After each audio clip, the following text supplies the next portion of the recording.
Well, I remember always being around family and cousins and friends, so everyone was always at our house and we had a pool, so just really good memories of childhood. We used to do a lot of dancing, so we had a lot of costumes, so we would dress up and sing and dance, and my mum would film us. We would sing and dance in front of the camera, and I was always the one who initiated it, and then obviously my brother and sister joined in, and it was just really fun.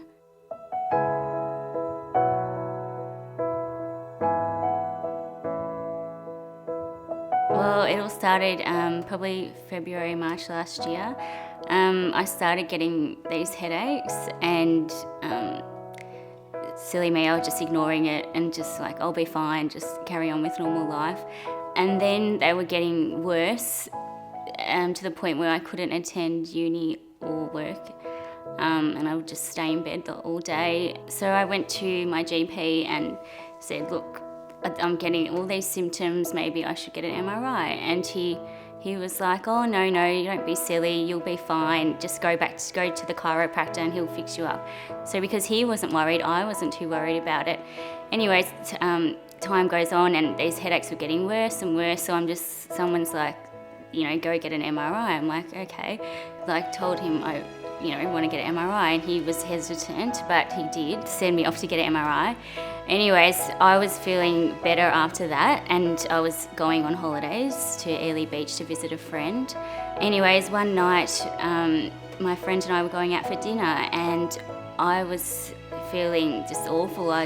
My head was excruciating, and then all of a sudden, I collapsed and apparently was convulsing, and lucky there was a paramedic at the restaurant, so he helped me, and they called the ambulance and I got rushed to Airlie Beach Hospital, and the nurse was asking me all these questions. They thought I'd been drinking or taken something because I wasn't really conscious, I couldn't really talk. They obviously did scans, and they said, oh, she might have a brain tumour, and I was like, what? Do I have a brain tumour? And they're like, look, we need to do an emergency operation.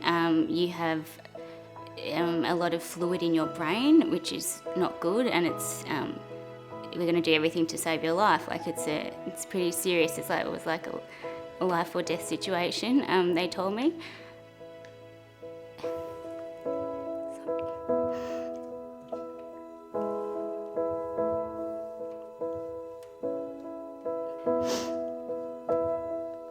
I'll never forget it.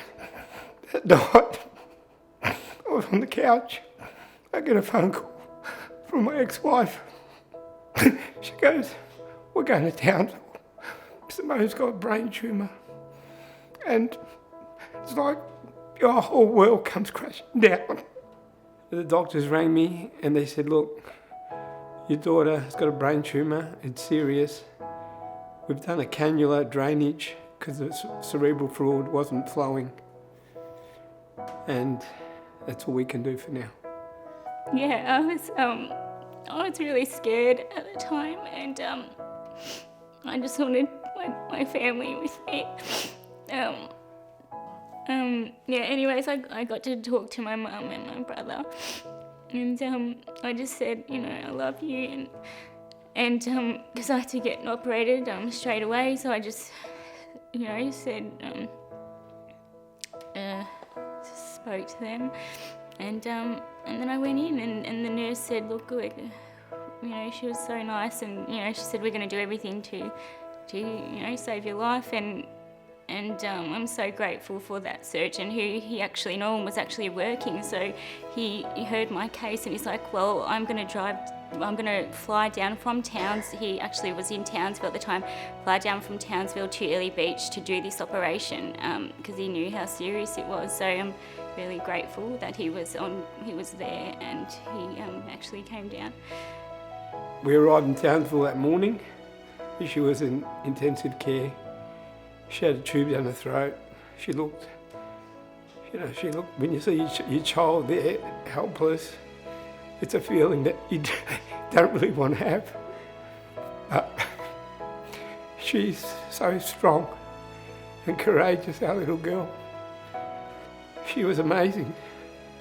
The next few days, I don't know how long it was because I was unconscious, and put me to sleep, but I woke up in ICU. That's intensive care unit in a few days, and they were actually very surprised that I was there. And then all I remember, I woke up and my parents were there.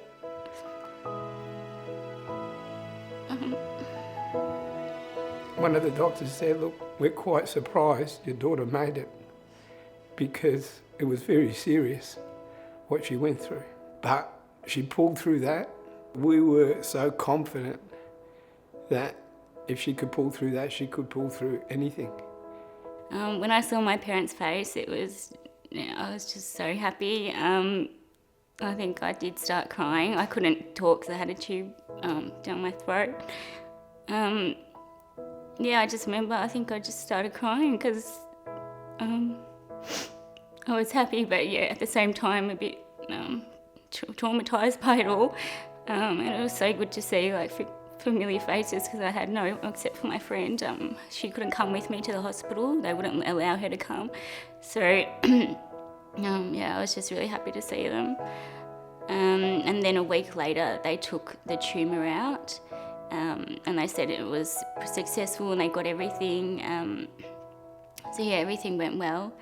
Bad news came that it was a grade 4 tumour, medulloblastoma, which in common terms, it's one of the fastest growing tumours. And it wasn't good news, but we were still confident that we could fight this, that we could beat this.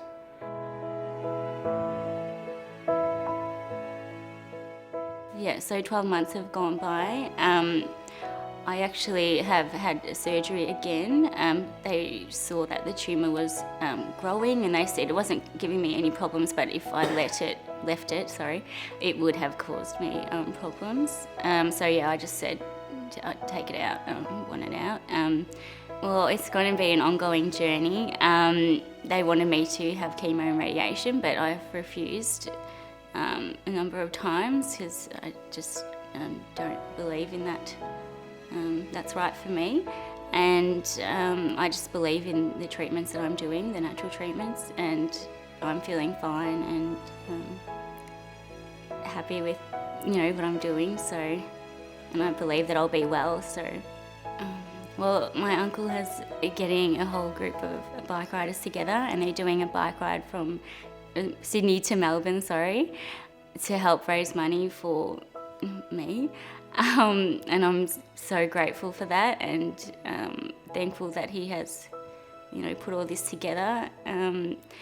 I'm just initially very overwhelmed and very grateful that they're taking a week out of their life to help.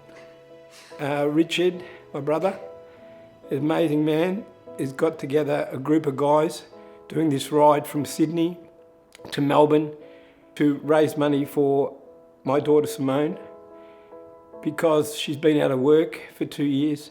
The numerous treatments that we're undergoing and that she has undergone, it's a continual journey.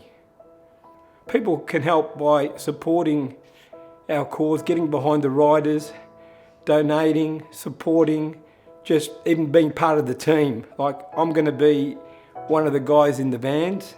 We're going to be driving along, it'd be like the Tour de France. This can be a really great occasion, not only for Simone and for the people participating in this ride, but also for other people out there with similar diseases that don't think that they have hope, because you have hope when you believe in what you're doing. One of the biggest things I want to get out of this ride is to make people aware that my daughter, through her courage and her belief, is able to fight this disease and conquer it. I don't know when, but I know in my heart she will. We love her and we support her. Thank you.